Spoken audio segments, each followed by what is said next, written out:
Okay, here we have the 9-3 work together.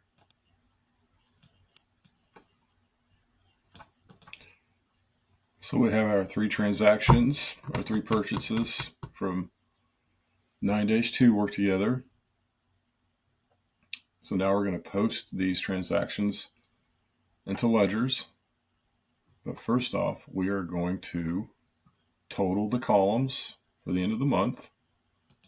So it says here in the directions, the October purchase transactions for Golden Fabrics has been journalized. Total the purchases journal. So this is October, so the last day of October, the 31st. So put a 31 there. Totals, total. Sometimes it's totals, sometimes it's total. In this case, it's just one column, so total. So now we just need to add those three things up. So 3252 plus 532 plus 866. So the total for the column, 4650.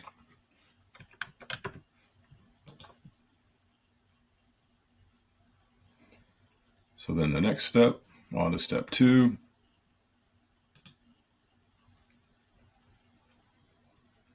We're going to enter these transactions in the ledgers for these three companies. So the first one we have, Pacific Supply. Remember, this is a credit. So we have another column here. There's no dividing line, but the DR stands for debit, CR stands for credit.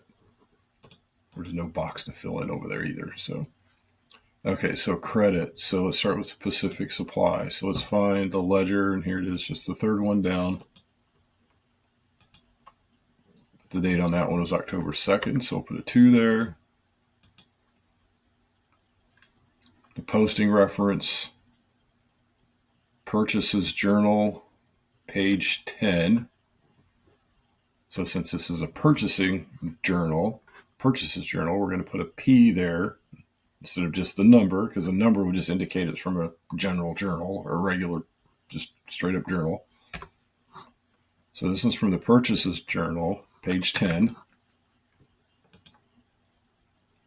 And it's a 3252 credit. So we'll put that in credit.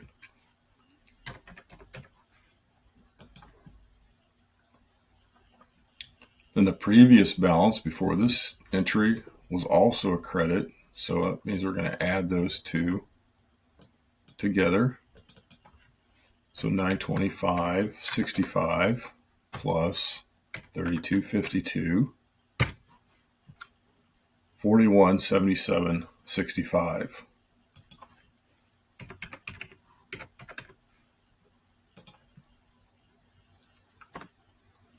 And if you remember from a couple chapters ago, posting these transactions into ledgers, we've got to put the account number from the ledger back up to the journal. So our account number for Pacific Supply is 230. So the posting reference, account number 230.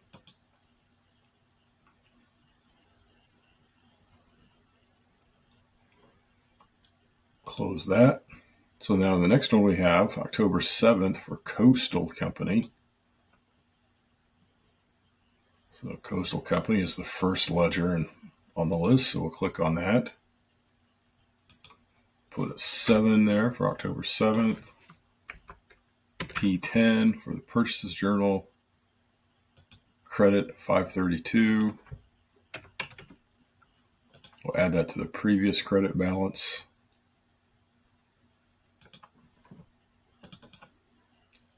So 1698.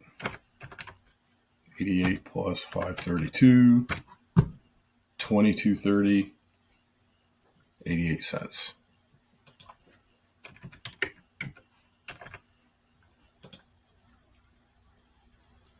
And the account number 210 back up to the top, to the journal. Then our last one for this step, Yeatman Designs. So let's click on the arrow to close that ledger. Let's go down here to the bottom to Yeatman. the 11th. Oops.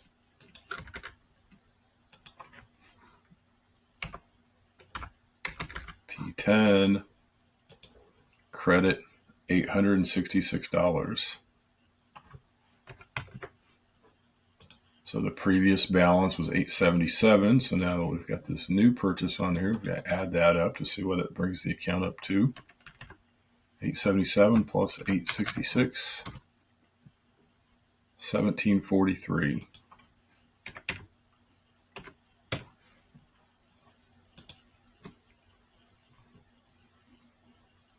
And then the last step here, the account number for Yeatman, 250, back up to the ledger.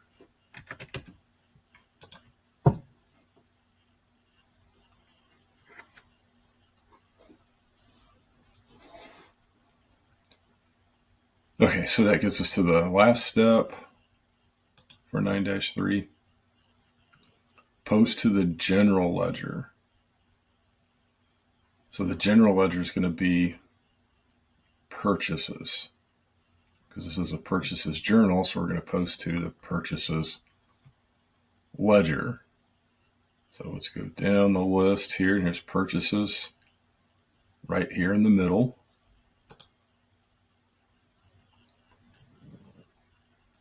And we're going to post the total for the column. So we're on the 31st. Once again, this is from Purchases Journal, page 10. So P10 for Purchases Journal. That's a credit for $46.50. So credit $46.50.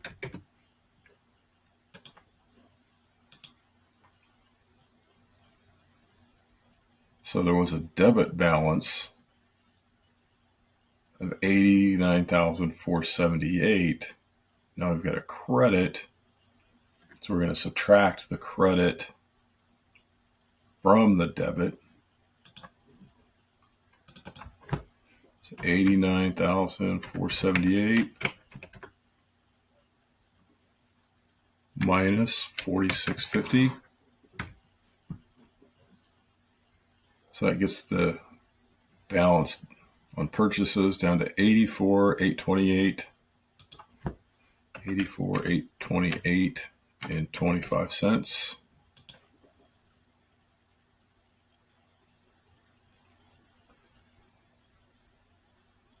And then we have the account number 5110.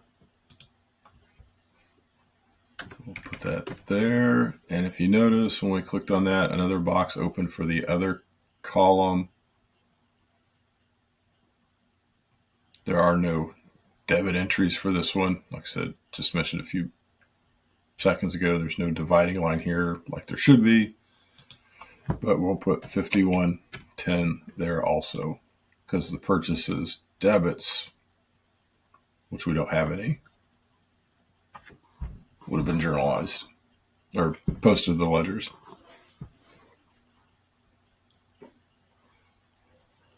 So that's it for step 3.